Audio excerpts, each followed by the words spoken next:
ஆனா இந்த திமுகவும் மற்றும் பலரும் ஒன்னா சேர்ந்துக்கிட்டு இந்த விஜயோட ஆட்சி வந்துடக்கூடாதுன்னு சொல்லி ஒரு கூத்து ஒண்ணு பண்ணாங்களே அந்த கடைசி 5 நாள். அடாடாடாடாடா, நமக்கெல்லாம் ஓஹோ இப்படியெல்லாம் கூட நடக்குமோ என்ன கூத்துங்கிறீங்க. ஆனா ஃபியூச்சர் என்னவா இருக்குன்றதை மட்டும் இப்ப நான் சொல்றேன். உங்களுக்காக உண்மையா உழைக்க வந்த இந்த விஜயா, இல்ல இந்த விஜயோட ஆட்சி அமைஞ்சிடக்கூடாதுன்னு தடுக்க நினைச்ச ஸ்டாலின் சாரா, அவ்வளவுதான். இதுக்கு நடுவில் வேற யாரும் எந்த அல்லு சில்லும் உள்ள வந்து நம்மளை தடுக்கிறதோ எதிர்க்கிறதோ ஏதாவது பண்ணாங்கன்னா நிர்வாகம் அதுக்கு பொறுப்பில்லை ராஜா, நிர்வாகம் அதுக்கு பொறுப்பில்லை. ரிசல்ட் என்னவா வரும்ன்றது அது உங்களுக்கே நல்லா தெரியும். நம்மளை ஏளனமா பேசுறதா நினைச்சு நினைச்சு அவங்களுக்கு ஆப்பு வச்சுக்கிறாங்க. திமுக நம்மளை தடுக்க திமுக நம்மளை எதிர்க்க திமுக நம்மளை அவமானப்படுத்த அத்தனையும் நமக்கு நன்மையே. ஆட்சிக்கு வந்து சில வாரங்கள் கூட ஆகல. 6 மாசம் அமைதியா இருப்போம்னு சொன்னவங்களாம் 6 நாள் கூட அமைதியா இருக்க முடியல. ஆட்சிக்கு வந்து 1/2 மணி நேரத்திலே ஆரம்பிச்சிட்டாங்க. பாவம் ஒரு கல்யாண வீட்டிலலாம் போய் புலம்பிட்டு இருக்காங்க. நான் சொன்னதெல்லாம் நடக்குதா? 1 by 1 எல்லா புலம்பல்ஸும். அது மாதிரி இத்தனை வருஷமா மாத்தி உங்களை ஏமாத்திக்கிட்டு இருந்த இந்த 2 பேரையும் வேண்டாம்னு சொல்லி ஒதுக்கிட்டு உங்களுக்காக உண்மையா உழைக்க வந்த உங்க விஜய, உங்க அண்ணன, உங்க தம்பிய முதல் அமைச்சரா இல்ல முதல் சேவகனா ஆக்கியிருக்கிறீங்க. தலை வணங்கி ஒட்டுமொத்த தமிழக மக்களுக்கும் இந்த நேரத்தில் என்னுடைய நன்றியை தெரிவிச்சுக்கிறேன். இந்த நேரத்தில் எங்களுக்கு ஆதரவு தெரிவிச்ச அத்தனை இயக்கங்களுக்கும் அத்தனை இயக்கத்தின் தலைவர்களுக்கும் மீண்டும் என்னுடைய நன்றியை தெரிவிச்சுக்கிறேன்.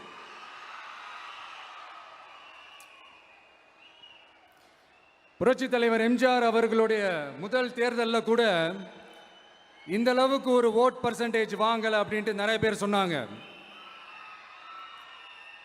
ஆனா நீங்க டிவி கேட்க அவ்வளோ நீங்க ஆதரிச்சிருக்கிறீங்க. நான் எம்ஜிஆர் அவர்களோடலாம் நான் கம்பேர் பண்ணல. எம்ஜிஆர் தான். ஆனா நாம பெரியார், அண்ணா, எம்ஜிஆர் அவர்கள் வழியில ஒரு அன்பா உழைக்க வந்த உங்க விஜய், அவ்வளவுதான். 1977 நீங்க போடாத ஓட்ட 2026 நீங்க போட்டிருக்கிறீங்க. என்ன ஒண்ணு, இன்னும் கொஞ்சம் அதிகமா ஆதரிச்சிருந்தீங்கன்னா கொஞ்சம் நல்லா வந்திருக்கும். பட் பரவாயில்ல, ஃபியூச்சர்ல வரப்போற எல்லா தேர்தலையும் உங்களுடைய முழு சப்போர்ட்டை என்னால் வாங்க முடியுன்ற அந்த ஒரு நம்பிக்கை இப்போ என் மனசுல ரொம்ப ஆழமா பதிஞ்சிருக்கு. ஏன்னா நீங்க அமைச்சு கொடுத்திருக்கிற இந்த ஆட்சியில எல்லா நன்மைகளையும் நீங்க கண்கூடா பார்க்க தான் போறீங்க அப்படின்ற அந்த கான்ஃபிடன்ஸும் இப்ப என் மனசுல ரொம்ப ஆழமா பதிஞ்சிருக்கு. யார் எந்த நிலைமைக்கு எந்த பொசிஷன்ல போனாலும் இந்த கிண்டலும் கேலியுமா பேசுறது இருக்கதானே செய்யும். நம்மளை பத்தி, நம்ம அரசியலை பத்தி, நம்ம பேச்சை பத்தி இந்த கிண்டலும் கேலியுமா பேசிட்டு தானே இருப்பாங்க. அவங்க எல்லாருக்குமே என் சைட்ல இருந்து ஒரே ஒரு ரிக்வெஸ்ட், தயவு செஞ்சு நிப்பாட்டிடாதீங்க. தயவு செஞ்சு கண்டினியூ பண்ணுங்க. நீங்க தான் என்னோட எனர்ஜி ஃபோர்ஸ். நீங்க பேசிக்கிட்டே இருங்க. நான் மக்களுக்கு தேவையான நல்லதை செஞ்சுக்கிட்டே இருப்பேன்.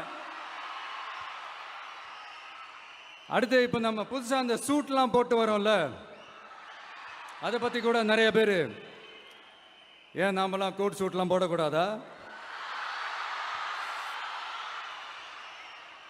அதிகாரம் செய்யறவங்களும் ஆதிக்க சக்திகளும் மட்டும்தான் கோட் சூட்லாம் போடணுமா? அப்பெல்லாம் எதுவுமே கிடையாது. நான் என்ன கலர் கலராவா போட்டு வரேன்? 2 கலர். நம்ம எல்லாரும் மனசு மாதிரியே பிளாக் அண்ட் ஒயிட். எல்லாத்திலும் பிளாக் அண்ட் ஒயிட்டா இந்த விஜய் இருப்பான் அப்படின்னு காட்டுறதுக்கு தான் அந்த கலர். அடுத்து அந்த பிளாக் கூட யாரை குறிக்கும் எதை குறிக்கும்ன்றது நான் சொல்லி தான் தெரியணும்னு அவசியம் இல்லை, அது உங்களுக்கே நல்லா தெரியும். எல்லாத்துக்கும் இப்படி வழக்கம் சொல்லிக்கிட்டு நசன் பேசுற டைப்பும் நம்ம கிடையாது. உங்களுக்கே தெரியும், அதிகபட்சமாக எல்லா மீட்டிங்களும் 20 நிமிஷம்குள்ள தான் நான் பேசியிருக்கிறேன். அதனால் இப்போ மக்கள் என்கிட்ட என்ன சொல்றாங்க அப்படின்னா, இந்தப்பா விஜய், நீ எங்களுக்காக உழைக்கிறதுக்காக வந்திருக்கிற, அந்த வேலையை மட்டும் பாரு, உன்னை பத்தி பேசுறவங்கள நாங்க பாத்துக்கிறோம் அப்படின்னு சொல்லிட்டாங்க. சரி, ஆனது ஆச்சு. இப்ப என்ன, உனக்கு எதிரிகளே இல்லையா அப்படின்லாம் கேட்டா, அப்படிலாம் நான் சொல்ல மாட்டேன், அப்படிலாம் நான் நினைக்கவும் மாட்டேன், அப்படி நினைக்கவும் கூடாது. இப்பவும் சொல்றேன், அரசியல் ரீதியா சொல்றேன், 2 பேருக்கு நடுவுல தான் போட்டியே. ஒன்னு இன்னொன்னு, எஸ், ஒன்னு டிவிக்கு, இன்னொன்னு டிஎம்கே. இதுக்கு நடுவுல வேற யாருக்கும் எந்த வேலையும் கிடையாது. ஏதாவது இருக்குன்னு சொல்றீங்க? எலெக்ஷனுக்கு முன்னாடியும் அவங்களுக்கு ஒரு வேலையும் இல்லை, இப்ப எலெக்ஷனுக்கு அப்புறம் சுத்தம். ஒன்று கவனிச்சிங்களா மக்களே, நம்ம ஆட்சிக்கு வந்ததுக்கு அப்புறம் ஒரு விஷயம் ஒன்று நடந்துகிட்டு இருக்கு. இது இந்த ஜென்சி தலைமுறையை அட்ராக்ட் பண்றதுக்காக இங்கிலீஷ் தமிழ் கலந்த அறிக்கை, அது சொல்ல வந்த நினைச்சிங்களா? அந்த காமெடி எல்லாம் கிடையாது. அடுத்து இந்த ரியாலிட்டியை மறந்துட்டு இந்த ரீல்ஸ் போடுறது, அது சொல்ல வந்தீங்களா? அந்த காமெடியும் கிடையாது. இது சீரியஸாக ஒரு விஷயம் நடந்துகிட்டு இருக்கு. முன்னெல்லாம் சட்டசபையில் யார் பேசுனா நமக்கு என்ன, யார் அடிச்சுக்கிட்டா நமக்கு என்னன்னு இருந்த கூட்டம்லாம் இப்போ சட்டசபையில் என்ன நடக்குது, என்ன பேசிக்கிறாங்கன்றது ரொம்ப உன்னிப்பாக கவனிக்கிறாங்க. கவனிச்சிங்களா? திமுக ஸ்டைல்லே சொல்லணும்னா ரீல்ஸ் போட்ட கூட்டம்லாம் இப்போ நியூஸ் பார்த்துக்கிட்டு இருக்கிறாங்க. அதில் நமக்கு சந்தோஷம் தான், பெருமை தான். நம்மளுடைய யங்ஸ்டர்ஸ், நம்ம பெண்கள் எல்லாம் அந்த அரசியல் என்னன்னு தெரிஞ்சுக்கணும், அந்த அரசியல் என்னன்னு புரிஞ்சுக்கணும்னு அப்படி ஒரு விழிப்புணர்வு ஏற்பட்டிருக்கு. அதுல எங்களுக்கு சந்தோஷம் தான்.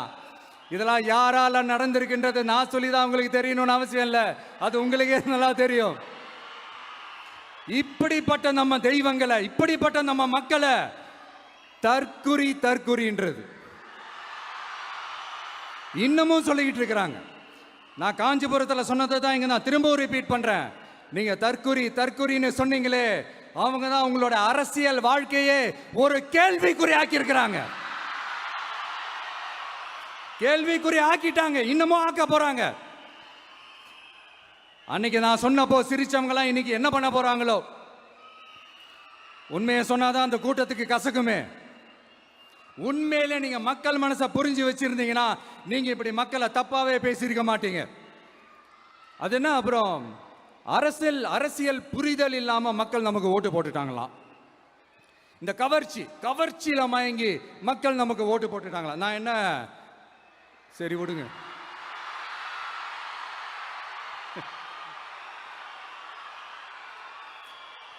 மக்கள் அவங்களுக்கு ஓட்டு போட்டா அந்த மக்கள் நல்லவங்களாம், அதே மக்கள் நமக்கு ஓட்டு போட்டா அந்த மக்கள் கெட்டவங்களா, தற்குறியா.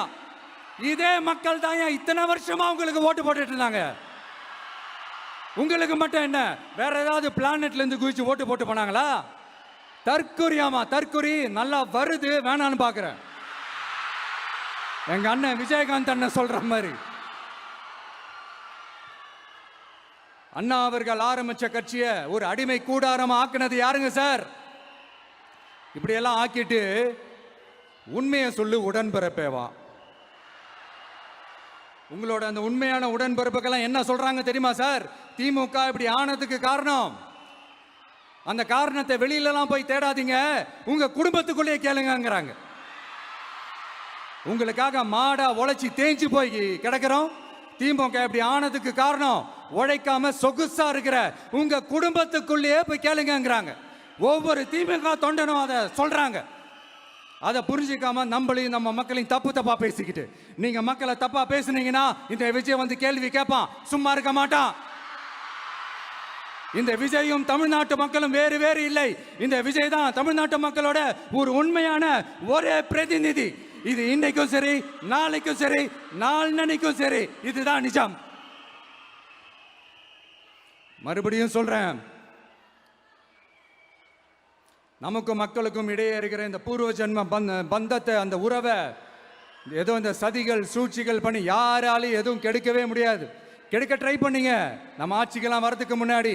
என்ன சதிகள், என்ன சூழ்ச்சிகள், என்னென்னலாம் பண்ணி எப்படி எப்படியெல்லாம் தடுத்துடலான்னு. ஆனால் இப்போ ஆட்சிக்கு வந்த இந்த சாமானிய மக்கள் ஆட்சியை நீங்கள் இந்த எதிர்கட்சியாக இருக்கும் போது ஒன்று யூஸ் பண்ணுவீங்கள்ல, இந்த அறத பழைய டெக்னிக்கு, அதெல்லாம் யூஸ் பண்ணி நம்மளையும் மக்களையும் பிரிச்சலாம்னு நினச்சிங்கன்னா அது ஒரு காலம் நடக்காது. மக்கள்லாம் ரொம்ப தெளிவாயிட்டாங்க சார், ரொம்ப தெளிவாயிட்டாங்க. அதனால ஒரு ஆக்கப்பூர்வமான ஒரு எதிர்கட்சியை செயல்பட்டு மக்கள் மனசை வெல்ல பாருங்க. இந்த கடைசி லாஸ்ட் 1 மந்த்தா நடந்த ஒரு சில விஷயங்கள் உங்ககிட்ட நான் ஷேர் பண்ணணும்னு ஆசைப்படுறேன். இந்த 200 யூனிட் மின்சாரம், கட்டணமில்லா மின்சாரம் அறிவிச்சோம். அதில் ஆல்ரெடி இருந்த 100 யூனிட் திமுக கொடுத்தது கிடையாது. மேடம் ஜெயலலிதா மேடம் இருந்தப்போ செஞ்சுட்டு போனது. ஸ்டாலின் சார் பதவி போன அந்த கடுப்புல அறிக்கையா விட்டு தள்ளிக்கிட்டு இருக்கிறாரு. என்ன பண்ணீங்க உங்களுடைய ஆட்சியில? மக்கள் பணத்தை, டாஸ்மாக்ல இருந்து அடிச்ச அந்த பணத்தை, ஊழல் செஞ்ச அந்த ஃபைல க்ளோஸ் பண்றதுக்கு அலையா அலைஞ்சிங்க. ஆனா இந்த விஜய் மக்களுக்கு தொந்தரவா இருக்கிற அதே டாஸ்மாக க்ளோஸ் பண்ணா. விவசாயிகளோட அந்த கடனை தள்ளுபடி மேக்சிமம் இந்த 1 மந்த்ல என்ன செய்ய முடியுமோ அதை செஞ்சான். நீங்க தான் அந்த நிதி சம்பந்தமா இருக்கிற எல்லா கேட்டையும் லாக் பண்ணி வச்சுட்டு போயிருக்கிறீங்க.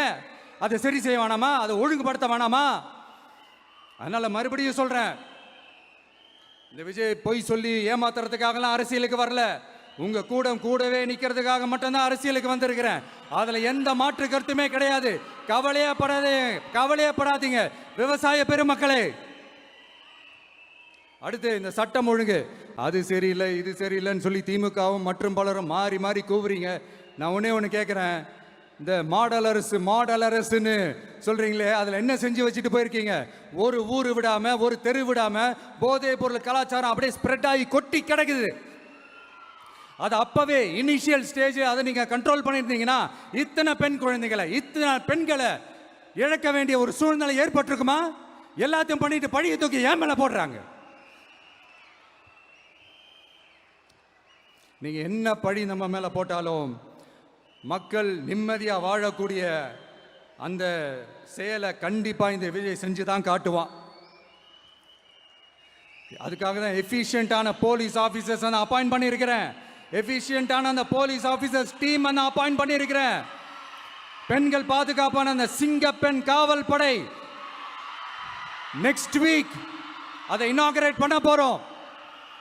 தப்பு செஞ்சவங்களுக்கான தண்டனை, அதுக்கான சார்ஜ் ஷீட் எல்லாமே ரொம்ப ஃபாஸ்டா, ரொம்ப ஸ்பீடா செய்யறதுக்கான அந்த வேலையை செய்ய சொல்லி இருக்கிறோம். கோர்ட்ல கூட தப்பு செஞ்சவங்களுக்கான அந்த கடுமையான தண்டனை வாங்கி கொடுக்கறதுக்கான அந்த வேலையையும் ரொம்ப சீக்கிரமா செய்ய சொல்லி இருக்கிறோம். அதனால நீங்க என்ன பழி நம்ம மேல போட்டாலும் உண்மையா உறுதியா மக்களுக்கு தேவையான எல்லா விஷயங்களையும் இந்த விஜய் செஞ்சு தான் காட்டுவான். இப்படியெல்லாம் நம்ம சொல்றதுனால இவங்க என்ன சொல்லுவாங்க தெரியுமா? அவங்க தான் ஆட்சியிலே இல்லையே, அப்புறம் ஏங்க அவங்கள குறை சொல்றீங்க அப்படின்னு கேட்பாங்க. வேர்ல வெந்நியை ஊத்திட்டு போனவங்கள வெளிச்சம் போட்டு காட்டாம பின்ன வேற என்ன சொல்லுவாங்க? இதெல்லாம் மக்கள் கிட்ட நம்ம தெளிவாக எடுத்து சொல்லணும் இல்லையா? அதுக்காக தான் இதெல்லாம் சொல்லிட்டு இருக்கிறேன்.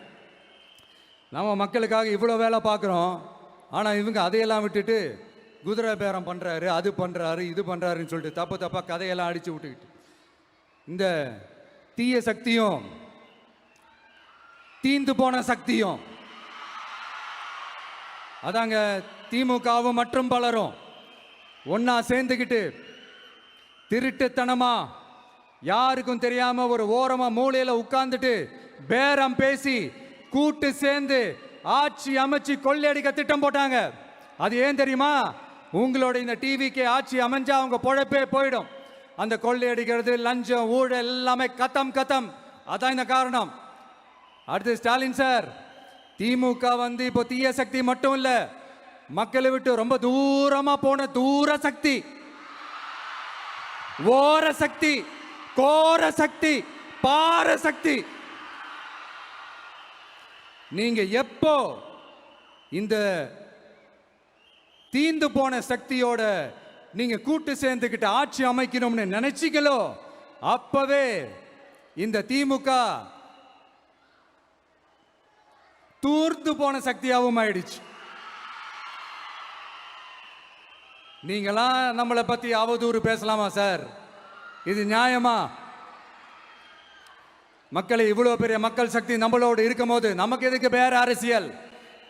எலெக்ஷன்ல 50-60 வருஷமா இருந்த சாதிய உடைச்சிருக்கிறோம், மதத்தை உடைச்சிருக்கிறோம், காசு கொடுத்து ஓட்டு வாங்கறத உடைச்சிருக்கிறோம். நாம எது செஞ்சாலும் கான்ஸ்டிடியூஷன்ல தான் செய்வோம். நாம சிங்கிள் மெஜாரிட்டி வாங்கி இருந்தாலும் நம்மளை நம்பி முறையா கூட்டணியில கட்சியில ஆதரிக்க வர்றவங்களை அரவணைச்சு தான் இருப்போம். நான் இப்பவும் மீண்டும் டிக்ளேர் பண்றேன், டிவிகே ஆட்சி எந்த பாகுபாடும் இல்லாம எல்லாருக்குமான ஒரு ஆட்சியா தான் இருக்கும். அதுல எந்த மாற்றமும் கிடையாது. ஸ்டாலின் சார் மாதிரி ஊசலாட்டம் இருக்கவே இருக்காது. மதச்சார்பற்ற கொள்கையில சமரசமே இல்லை. மாநில உரிமைகள்ல விட்டு கொடுக்கவே மாட்டோம். நதி நீர் உரிமைகளை விட்டு கொடுக்கவே மாட்டோம். சமூக நீதி, சம நீதிய, சமத்துவ நீதிய ஒரு நாளும் விட்டு கொடுக்கவே மாட்டோம். அதனால திருச்சி கிழக்கு தொகுதி மக்களே, தமிழ்நாட்டில் இருக்கிற 234 தொகுதியும் நம்ம தொகுதி தான். அதுல எந்த கட்சி ஜெயிச்சிருந்தாலும் அது நம்ம தொகுதி தான். பெரம்பூரா இருக்கட்டும், திருச்சி கிழக்கா இருக்கட்டும், எனக்கு 2 கண்கள் மாதிரி. அதுலயும் திருச்சி கிழக்கு என் செல்ல புள்ள மாதிரி. அதனால வரப்போற இடைத்தேர்தல்ல உங்க வீட்டில் இருக்கிற ஒருத்தரை, உங்கள ஒருத்தரை தான் வேட்பாளராக நிக்க வைக்க போறோம். நீங்க எப்படி இந்த விஜய்க்கு ஆதரவு கொடுத்து ஓட்டு போட்டு ஜெயிக்க வச்சீங்களோ அதே மாதிரி வரப்போற இடைத்தேர்தல்ல உங்களுடைய அந்த வேட்பாளரையும் ஜெயிக்க வைப்பீங்கன்ற அந்த ஒரு நம்பிக்கை நான் முழுமையாக தான் நம்புறேன். உங்களுக்காக உழைக்க வந்திருக்கிறேன். உங்களுக்காக எல்லா விஷயத்தையும் நான் பார்த்து செய்வேன். ஊழல் இல்லாத, லஞ்சம் இல்லாத ஒரு ஆட்சியை நான் கொடுப்பேன். I understand. ஒரே நாள் அது நடக்காததான், மேஜிக் இல்லை. பட் ஒரு நாள் அதை நான் நடக்க வைப்பேன்.